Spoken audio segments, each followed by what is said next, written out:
apply to your own understanding of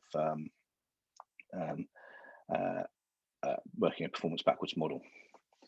So the first thing, some of you may have seen this before. I can't remember when I've last presented or shared this, but the first thing I've always started with is like what determines a winning outcome, or a preferential outcome. So for the men's 8 to win a gold medal at Olympic Games, it's roughly about, with all conditions being stable, i.e. Good ambient water temperature, a tailwind, a 5 minute 17-second men's 8 time will probably win you or put you in the realms of winning a gold medal. If we look at that at the next layer down, I've broken it down into two areas which I think that we can really have a significant contribution to. The first is the physicality, i.e. the physical characteristics which allow the men's 8 to row like that. And then there's a technical component. When I put the long front loaded leg driven stroke in there, because that is the technical model in which the rowers would try and execute to technically be able to deliver that performance. And then what sits below that are these three areas: aerobic capacity, peak rowing power, and economy.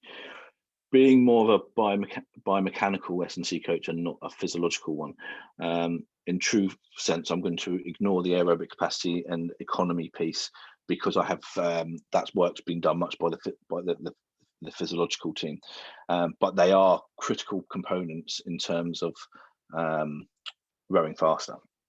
Aerobic capacity is just what is your basically your lung capacity and your ability to pump oxygen through oxygen and blood around the body. Rowing economy, power at 2 millimoles, is how much power you can produce at a low level of lactate, and that's if you can produce more power at low level lactate, therefore your rowing economy is good, and you can sustain a high degree of power output per rowing stroke without this increase in lactate accumulation. And it's that lactate accumulation which effectively stops people from rowing fast, because once it starts to rise, unless you stop exercising, it will continue to rise, and then it becomes a test of who is able to tolerate the discomfort of lactate, but then also the physical characteristics of the musculoskeletal system and the energy systems is also compromised with the increased buildup of lactate and the hydrogen ions in the bloodstream. The one I'm going to concentrate here is more on the peak rowing power, but you can see these are high level themes. And the reason we know these are important is because there's been a raft of information from British Rowing, from the research from multiple rowing nations, which will say that these three, or a combination of these three, are important to make boats go fast. So the first thing I want to look at is what we really mean by rowing power. So one of the things we found is that short ergometer sprints, so peak 7 power strokes, 100-meter ergos, has a very high relationship to how fast you row 2,000 meters on an ergometer. And we've done enough analysis on that, and there's enough evidence on that right the way back to the early 90s. Probably, I think Steve Ingham did a paper in 2000 which demonstrated that more so than recently. But even with our internal research, there is a huge relationship. So about, I think, between 60 and 70% of the 2,000 meter rowing time can be accounted for by how fast your 100-meter sprint is. So that's a huge amount to look at. So there's one thing around, like, if the rowers can have high peak powers in 100-meter sprints or in short ergo sprints, that will have a translation into how fast they can row 2,000 meters on the ergometer. Now, if we go back one more step, one of the things we worked out for the female group, that a sub 17 second 100-meter performance would be world class. And we did that through a load of the analysis, through what the coaches had observed and what their experiences were, and what we observed from the rowers themselves. But what we found was, like, how much peak power you could produce on a counter movement jump and how much you could squat had a very high relationship to how fast you could row 100 meters. And in simple terms, this probably was one of the biggest relationships we found, that between 90 and 95% of the variance in or the performance you produce of the 100 meters could be accounted for by how much you squat and how much power you produce. And in simple terms is, if you can squat heavy and you can produce a large amount of power during a counter movement jump, you would row much quicker. And because it was such a high percentage of the performance could be accounted for by those two variables, there is a very high degree of certainty that those two things has an impact on rowing performance. Because we also know the peak power you produce at on the ergometer at 100 meters is highly related to your 2000 meter performance. So this is where we talk about performance backwards. We know 2000 meters is X. We know 100 meters has a very high impact on that, and we know that below that what the physical qualities required around rowing 100 meters quickly are. So i.e. how much force your knee can produce and how much rate of force or power your legs can produce will have an indication on how fast you row 100 meters. So there's something which is quite significant take home, and we repeated this I can't even remember how many times. It was more than 5, probably less than 15 times, and I've repeated it across different groups, and it's still between 90 and 94% of the variance can be accounted for by these two variables, which is an incredible thing. So we are really confident that the amount of force and the amount of power you produce will have an impact on short ergo performance, which we know have an impact on 2000 meter performance. So if we look at that from a real world application, 9 rowers in a women's program. On the first column is your mean power, how much they back squat. Based upon the analysis, you can predict how fast they can row in the 100 meter predicted time based upon the watts they produce and the back squat load they lifted. The next column to that is actual, how many what that actual time was, and then the difference on the far side. And what's really interesting on this one here is this athlete 4. When you look at how much power she produces, how much load she produces, she should be theoretically 16.7 or a sub 17 second meter performance, but her actual time is 17.5, 0.8 seconds slower than what was predicted. And these prediction equations are again within 90 to 95% accurate of what they actually are, and you can tell by the difference on the far right that they're only 0.1, 0.2 seconds off what they've predicted. This is a significant difference to what was predicted. So we look at that in more detail. Produce the most amount of power, biggest back squat, second biggest back squat. Like, her physical capability is not her limiting factor to develop fast ergo speeds on the short ergos. Her technical capability was.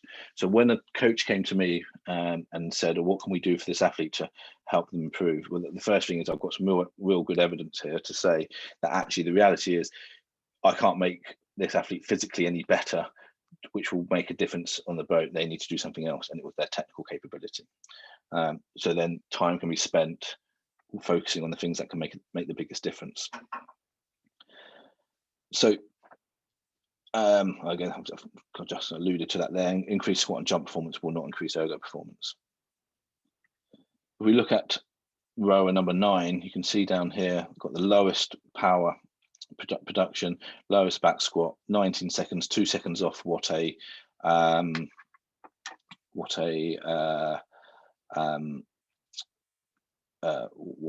2 seconds off what we would expect from a world-class performance.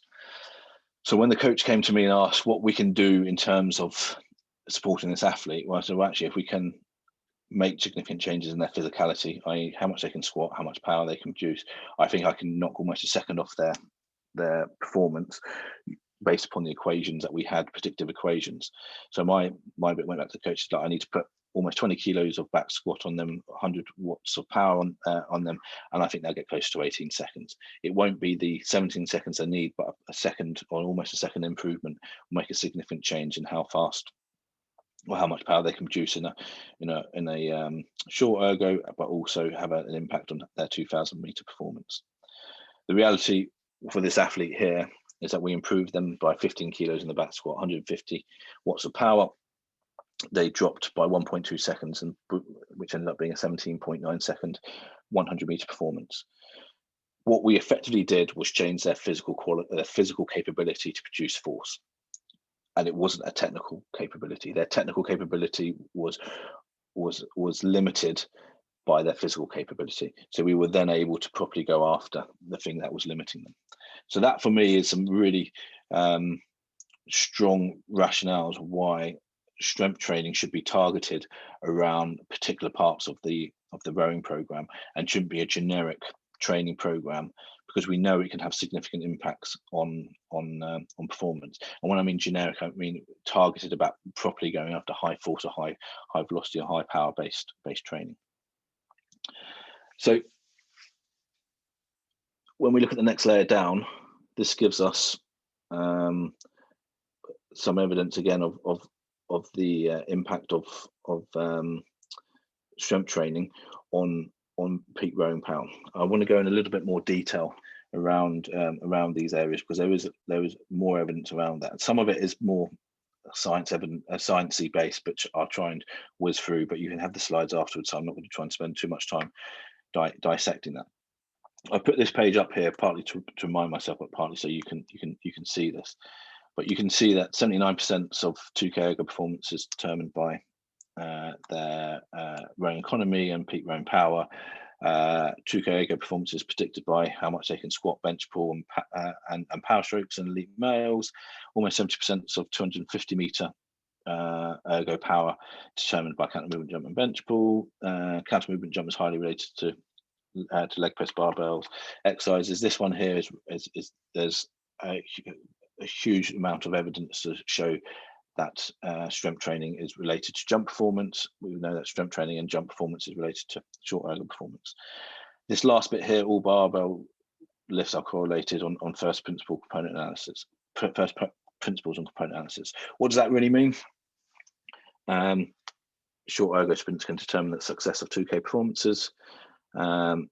Stronger males will have better 2K times. What becomes really interesting when you start looking at groups which are really homogeneous, i.e. that they're all fairly similar, the things which differentiate them the most will be the things which predict performance better. So while all of their 2K times will be quite tightly bunched, so they might be within a few seconds of each other, and their rowing economy will be quite, in terms of their ability to produce power at 2 millimoles, that will all be quite tightly bunched. The biggest spread of data came in the weight room. So what you then found was that strong men had better 2K performance times, and there was quite a high degree of certainty with that. Short ergo performances can be determined how powerful and how strong a rower is. Jump power can be developed by strength training, and then this is the important one about all the athletes having all the strength training exercises linked to each other in the first principle or the principle component analysis. Athletes who are strong in all lifts. Athletes who are weak at all lifts. Or what it basically showed, and those who are medium are kind of medium at everything. There was very few athletes, if any at all, which had really strong performances in a certain group of exercises and really poor in the other. They all tended to be good at everything, and they all tended to be poor at everything, which becomes really interesting in that there's a sense of almost a physicality, the general physicality of athletes can really determine what you can actually give those athletes to train. So those who are stronger, you can give them more training because they're able to tolerate more. Those who are weaker, they have less tolerance to higher loading. Therefore, you have to temper how much you can give them. So the ability to have strong athletes and strong rowers really allows you to give them more exposure to training. And it's that exposure to training and the ability to continue to go hard on some of them makes it really, really a differentiating factor between strong and weak rowers. And just to hammer the point even further, this is some analysis of power cleans and 2K ergo performance. Now, this is open men, lightweight men, open women, and clearly there is a body mass and a male-female separation between that. But based upon how much you could power clean and how fast you could row a 2,000 meter ergo, again, 95% of that could be determined by how much you power clean. So if I plotted how much the whole rowing squad, male, female, lightweight, heavyweight, plotted how much that was, there's an equation I could put in, and it would, within a second, could predict how fast you could row a 2,000 meter race. Sorry, a 2,000 meter ergometer, which again gives a really strong indication of just how important and the differentiation of strength athletes there are. The reason why I split this up as open men, lightweight, and open women is you can see where they sit on the curve. So on the far left, all the open men, then the light men, and then the open women. Only had a couple of light women to include in this, and this analysis was done prior to them being part of the main program. But you can get a sense now that actually the force and power characteristics of rowers has a really strong relationship to how fast you can do a 2,000 meter race, and while they are opposite ends of the spectrum, of one being a very high velocity instantaneous action and one being a longer 5 to 7 minute event, you can see there are strong relationships between the two. And while I'm not saying the power clean is the thing that needs to be done, in fact it's the one thing I've probably removed from the program more recently than any other exercise, it does give you a sense that the more powerful you are, the more likely you can be in making boats move fast. And the reason I put this next slide in is just to give you a sense of the impact of strength training on within a world-class program where they're training up to 40 hours a week, and that strength training contributes to about 3 to 4 sessions of their winter training. And because strength training is such a small part of the entire training process, in terms of they could do 4 strength training sessions, but they could do 12 endurance sessions, it's always going to become second fiddle to that of the endurance type training. Therefore, you would assume or make assumptions that the gains you can get from strength training may be limited. But contrary to that, what we found was that year on year and over an Olympiad, every single rower made between a 20 and 30% improvement in their strength characteristics. And what I mean by that is either the testing we did on some of the equipment we had, or in their absolute loads they could lift on their strength training exercises, such as squat, deadlift, cleans, bench pull, bench press, for instance. So to have a 20 to 30% improvement year on year and systematically over a 4-year process does show that you can make significant gains with a rowing population, and in a really heavy voluminous training environment. And what was really interesting within this space here as well, even the weak rowers who started at a lower point made vast improvements, similar to those who were stronger, who were able to continue to push forward. So the point of sharing this is that you can, if you attack strength and power training in the same way we plan and organize more of the ergo and cross training and water-based training, we can expect to see similar gains in performances, even when it's under a high degree of conflict with the endurance training.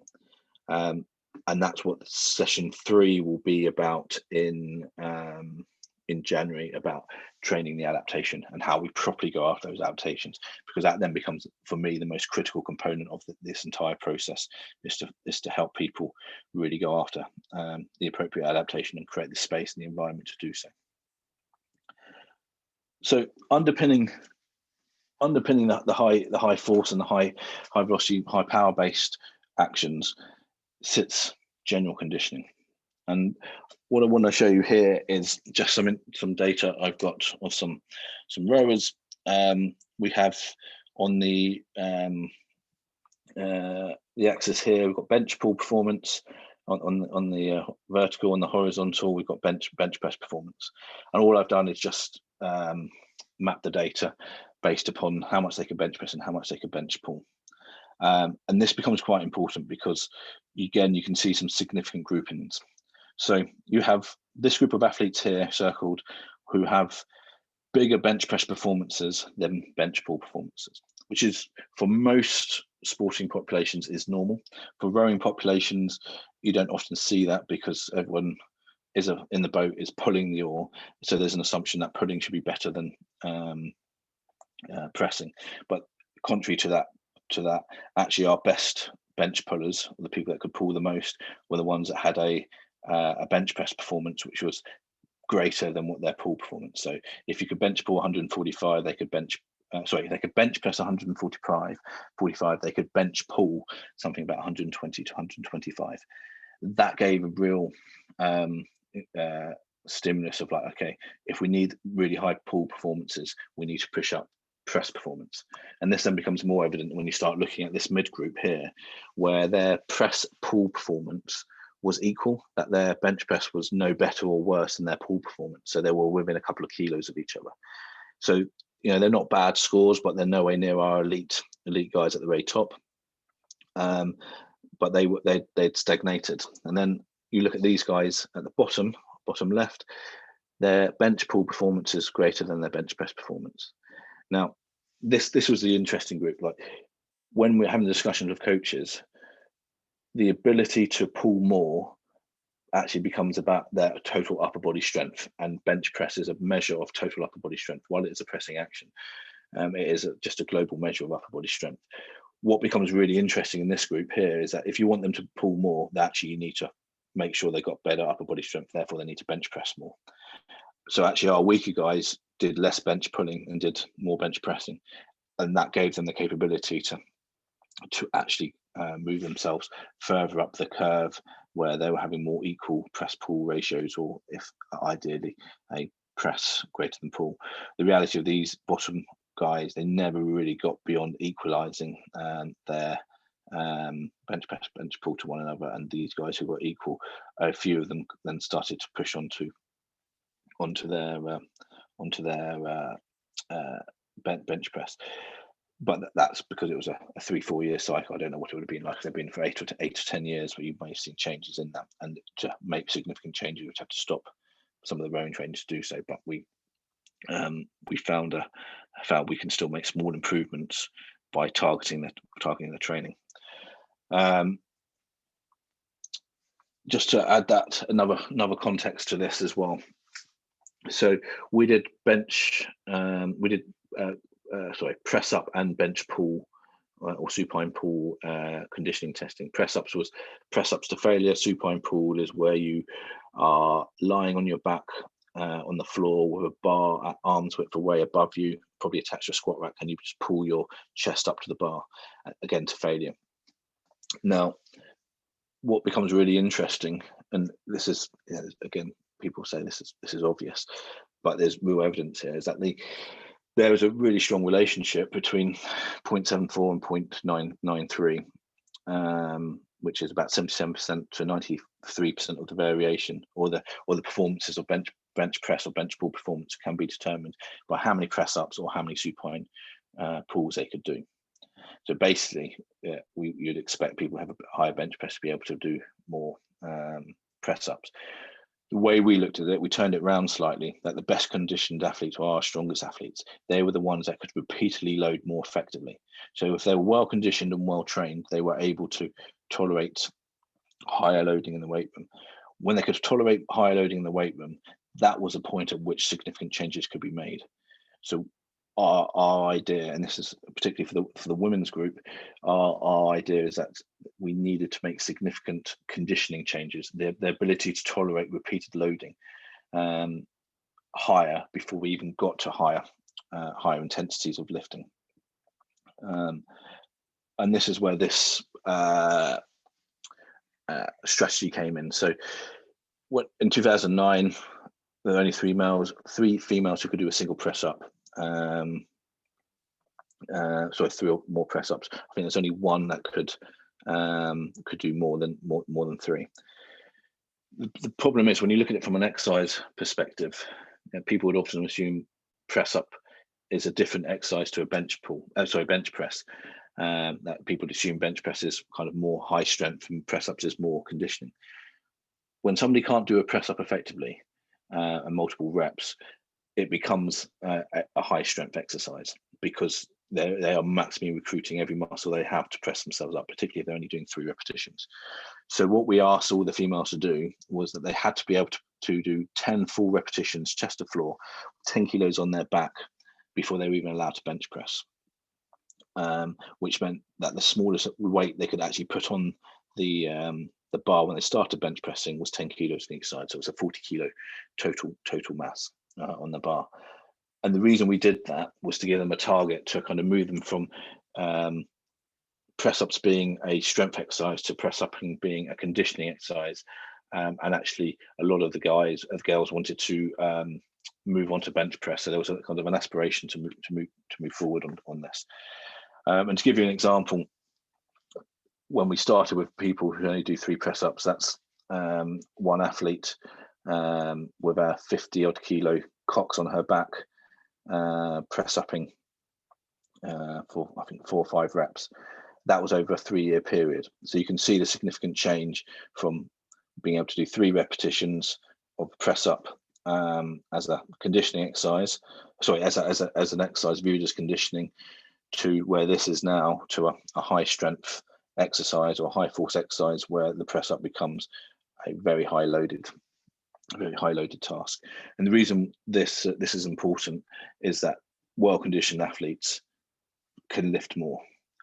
Athletes that can lift more can produce more force and produce more power. Athletes that can produce more force and more power can make short ergometer sprints faster, and faster sprints means faster 2,000 meter times. So this is the performance backwards cascade. We go one step further and start looking at some of the conditioning assessments. You may have seen these or something similar in the Strong and Stable trunk documents that are available through the British Rowing Coach Education. Got the top one being prone hold, supine hold, and left-right lateral hold. These conditioning tasks give us a sense of what their trunk is able to tolerate. These are the standards that we created as well. You can see elite levels up to 3 minutes on the left and right lateral hold, and the prone extension 2 minutes on the supine, press ups and supine pulls here. And the reason we gave these standards is to give the rowers and actually it's not just rowers, it's pretty much every athlete group I've ever worked with, get these standards to demonstrate that they're capable of loading their trunk or their upper body effectively. The reason why the trunk becomes really important is that because of the way the rowing stroke is, the force transmission goes through the foot stretcher, through the hips, through the spine, and into the handles. The biggest leak of energy comes through the trunk, and if we can mitigate that energy loss through the trunk, then the more of the force that's produced from the foot stretcher can actually get through to the handle. The other side of that is well conditioned and well-conditioned trunks, and trunks that have a high work capacity have a much greater potential to resist injury by resisting the forces going through the spine. So that's why it becomes a really important part. And this work here, I think with the original work with Steve Gunn a number of years ago, is probably why it's such an integral part of the rowing program. So one thing I didn't talk about with the back and abdominal conditioning, one of the things with rowers is that they have a tendency to have lumbar spine injuries issues, which makes their loading through the lumbar spine really quite difficult. And when you're trying to load heavy, trying to develop maximal force around the hip and knee, if the lumbar spine becomes a limiting factor, all we're doing is loading to what the lumbar spine can tolerate. Having strong back and abdominal trunk actually is a really important aspect of the of a rower's capability, particularly when that transfers to the weight room, because if they're able to reduce the risk of lumbar spine intolerance, they can actually lift more effectively in the weight room. So the next bit I want to look at is this trunk lumbar force transference. And this is one of the athletes at Imperial College in London, where we did a lot of our trunk testing. I know the videos kind of jump about a bit on Zoom, but effectively what the athlete is doing is maximally producing force on the flexion, maximally producing force on the extension. The computer in the background measures their extension and flexion ratio, or how much force they produced. What becomes interesting is that we know that the extension force or extension torque needs to be 1.3 to 1.6 times of the flexion. When we see that ratio diminish, then we know there's a problem with that, often with the lumbar spine or the back, because it's unable to produce the same amount of force. And to give you a case study, this is what the force curve looks like, or the torque curve looks like on that machine. So as they're pushing back up, you can see that the amount of force being produced over a period of time. As they're standing up to a more upright position, it gets further to the right. But you can see that the peak force occurs within the first 15 to 20 degrees of movement, so down in that bottom position. What became really interesting with this assessment was that when rowers had not fully recovered or rehabbed fully from a back injury, or hadn't or on the cusp of an injury, we saw a change in this force time curve to this red one, where you would see a change in the peak force, and you can see the red, it drops. And that became really really interesting for us, because when you saw these changes, then we knew there was something for us to go after, because we know there was a change. And you can see the time frame from February to October, there was a significant difference, like a 50% reduction in peak torque or peak force produced. With another 4 or 5 months later, we were able to demonstrate much higher peak torques again. And there's two things which are really important here. On the red curve, you can see there was the amount of force produced was less, but you can also, on the green curve, you can see where the peak force occurred. It occurred earlier in the movement. Now, the analysis showed us that every single person that had a healthy back produced their peak torque or peak force within that first few degrees of movement. Every athlete who had a poorly rehabbed or currently rehabbing or had an underlying back condition produced their peak force later on in the movement. So imagine if they're bending forward in that kind of flexed position, those with healthy backs would produce force very quickly, very early on, within those first few visible movements as you stand up. Everybody else was producing their peak force later on in the movement, and partly that is just mechanics trying to offload the lumbar spine to be able to use the hips a bit more. And that gave us a really good indication of two things: one, injury, but two, performance. That the ability for rowers to be able to produce force quickly through the trunk meant that as soon as they applied force through the foot stretcher, it went through the spine, went through the trunk, and into the arms. Those that couldn't, there'd be a load of force dissipated through the trunk and through the hips, which would never make it to the foot stretcher. So their ability to apply force at the handle becomes limited. So that becomes a critical determinant now, like how quickly you can turn your trunk on to be able to transfer the force through the hips into the handle. I'm not going to go through to them, that's not too important. So the last two bits. One is around the idea of actually what the movement is, how the movement of the rowing stroke is produced. So the history of my history in rowing is that most rowing coaches will talk about rowing being a hip-driven action, and as an observational point of view, it does drive through the hip, and it is led by the hip. But when you start looking at sort of like the actual forces being produced around the joints, it tells a slightly different picture.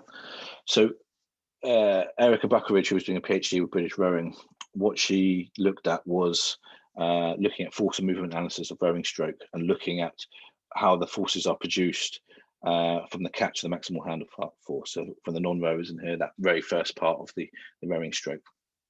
And it's basically from when almost the blade goes into the water to when the blade is almost parallel, if not parallel, to the boat itself. And what she had was a center of pressure, so it could measure how the rower was sitting on the seat and the movement of the rower while they're sitting on there. On the handle, it shows you how much force they produce, and it's a nice kind of inverted U, because it's just how much force being produced. Then on the foot stretcher, you've got left and right horizontal and vertical foot force. The green bits in the middle is how quickly, or the rate of forced development. And then this really odd looking diagram here is where the flock of birds got its name from, is looking at the joints and the segments of the joints while rowing. So the white here is mid shin, the green here is mid thigh, the yellow is S1 of the spine, and the red is L5. And basically from that, and we also could work out where the ankle is, and we could also work out where the thoracic spine was. But these are ones that were displayed for the rowers. But what you get then is a force and movement analysis of a rower on an ergometer. And this is what it looks like in for the rowers display when they're rowing. So if it looks really, like those who know this, if this looks really rubbish, it probably is because this is me rowing. And you can see when you're looking at the white, green, yellow, and red markers, that looks like the legs and the back during the dry phase. You can see the maximal handle force here. The horizontal is the red line, the vertical is a white line, and the green is how much force is being produced. So you can see there's differences in left and right foot applying force at different rates at different times, how much force is being produced, and then how where my force is, or my center of pressure is while I'm rowing. What becomes really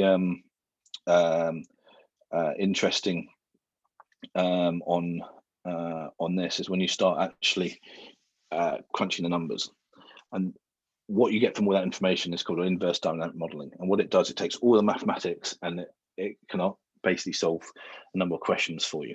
And what it allowed me to do is to look at what the knee and hip contribution to the rowing stroke was.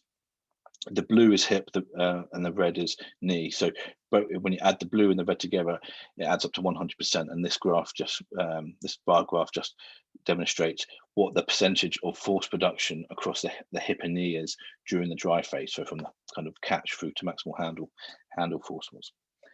Now, when I was repeatedly told that it's a hip-driven action, one thing here is really evident, is that it's a knee and hip-driven action. When you look at heavyweight women's sculling group, the knee contributes 51% to 49%, opposite for the sweep by like a 2% deficit.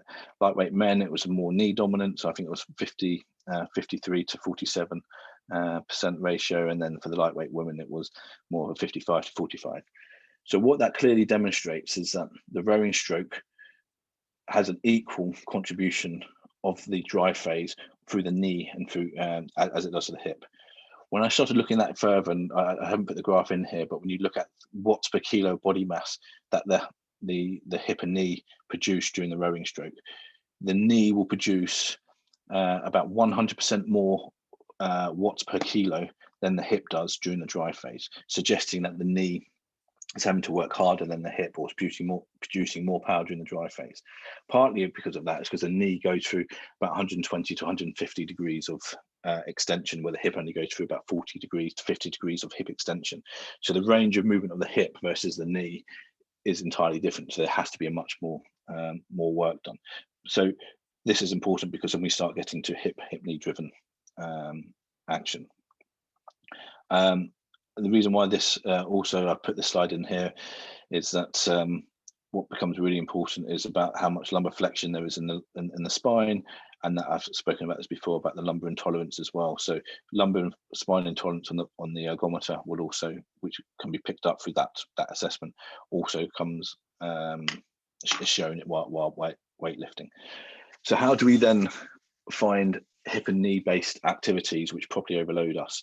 So this is a hip bridge, 170 odd kilos for a 70 odd kilo female athlete to probably overload the hip. As one way, there's no way this athlete could squat that much or deadlift that much from a leg press point of perspective, we can overload the knee much more effectively than what we could do with a squat. But we had to give targeted hip and targeted knee training based upon what we know about how the rowing stroke has contributed to. The very last one's quite a simple bit here. Those with the greatest hip range of movement have the greatest foot force, and those who have the quickest knee extension also produce the greatest horizontal foot force. So effectively, if you have good range of movement around the hip, you have rapid knee flexion, knee extension in the boat, it will improve the amount of horizontal foot force produced. And this was from Erica Buckridge's PhD.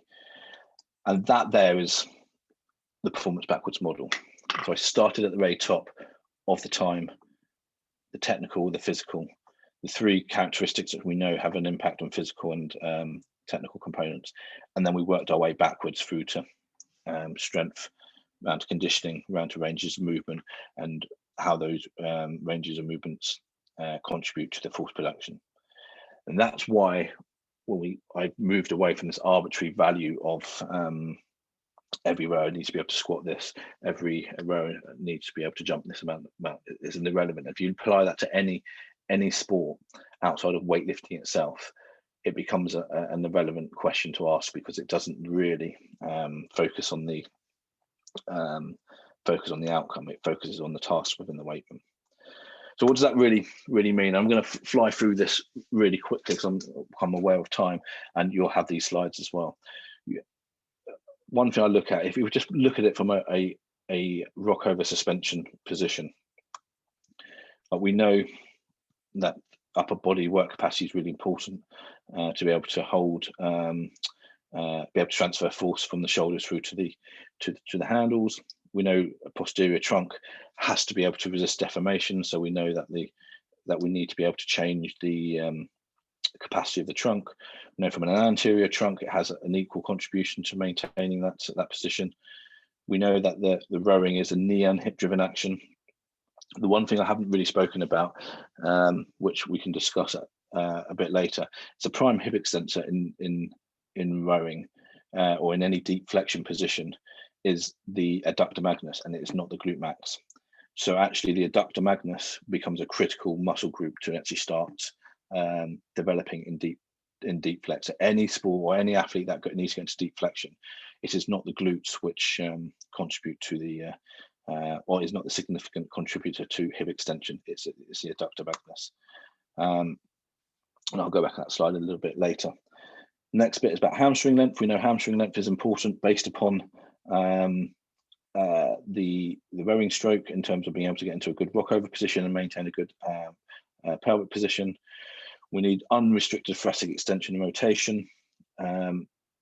What I mean by that is that if you have restricted extension and rotation, the chances are that you're going to try and get your range of movement at the catch from your lumbar spine.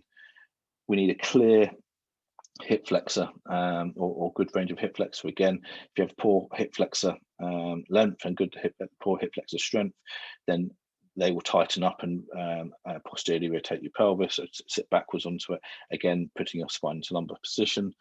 Hip internal rotation, deep flexion, which these guys are in, you need good internal rotation to allow them to get full range of movement. Again, restrictions in hip internal rotation results in lumbar flexion or lumbar flexion or thoracic flexion, and then unrestricted ankle dorsiflexion.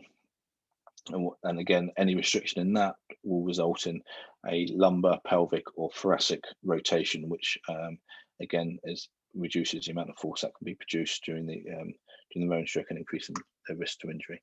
And the last one I just put was just based upon where you put the strap on the foot. If you block out the first metatarsal or your big toe, you will reduce the range of movement that toe can actually go through. So placing the straps effectively on the feet when you're on the ergo, and the way you've got the cleats on the boat becomes really important. When you put that all together, that for me is a performance backwards model. It identifies every constituent part of what a rowing program or an S&C program should contribute to.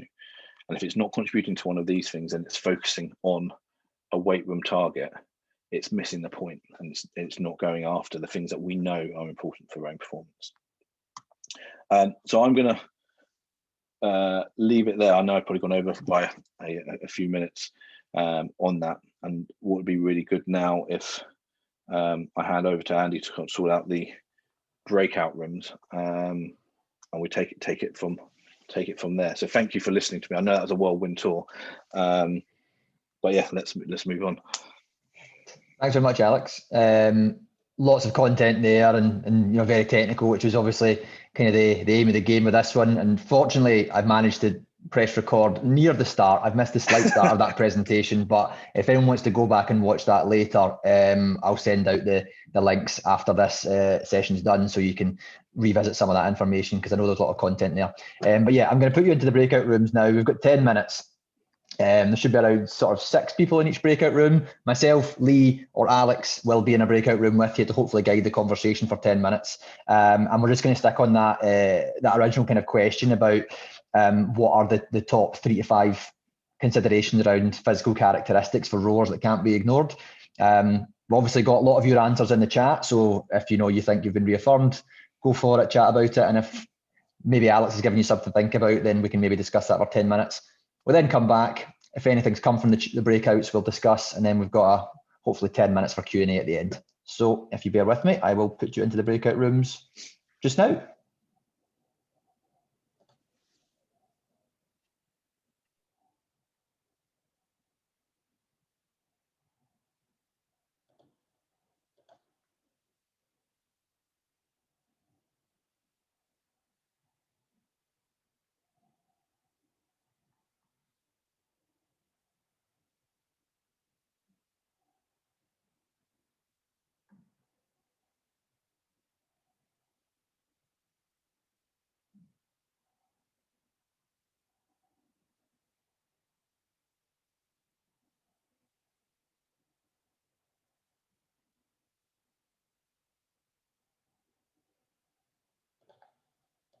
Rowing at all. I'm a strength and conditioning coach with British Tennis, so I know Wolfie, Alex through my boss at work. They're really close mates, so I saw Alex put this up on his Twitter this afternoon, and I was like, any chance to listen to Wolfie talk, I'll jump at it. So, and it's nice to interact with a different sport as well. So that's what my background, where I'm from, and why I'm on the call.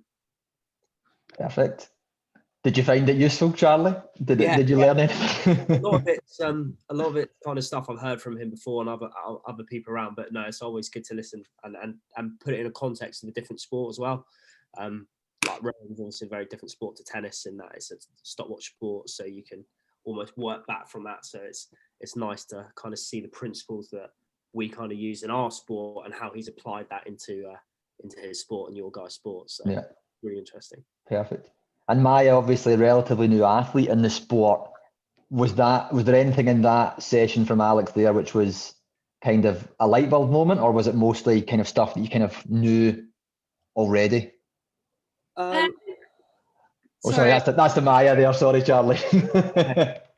I just think I was just saying how I've just done a bit of a strength block at the moment, because obviously got more access to weights now than over lockdown, and I think there's some interesting things like the press and the pull relationships, because obviously you think a lot about rowing as like a lower body sport, and just interesting to see the kind of numbers there. It's just quite nice being able to look at some of the numbers that the top guys and girls are pulling, so that's good to see. Yeah, the slides will be shared afterwards as well, so you didn't need to, if you didn't get a chance to write any of them down, you'll be able to kind of see.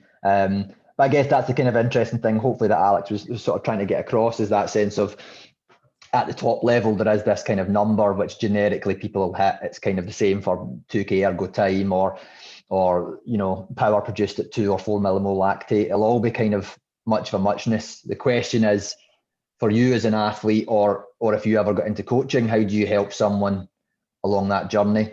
And probably I think what Alex is trying to get across there is rather than the here's the outcome, let's just go and make back squats really heavy. It might not be the determining factor at that stage in the sort of athlete's journey. And I don't know, as a novice who learned to row at Glasgow Uni, you might not have been aware, maybe it wasn't done for you in that way, where you were put on a bespoke journey at that point. But do you feel like that's something that you're doing now as an athlete, or are you still sort of trying to get your head around what makes boats go fast? I think it's a learning process. I was lucky to work with Johnny Stevenson quite early on. And I think he was obviously focusing a lot on shapes in the gym. And then that's when I started to realise how like the shapes that you're producing in the gym are related to the rowing stroke. And so that's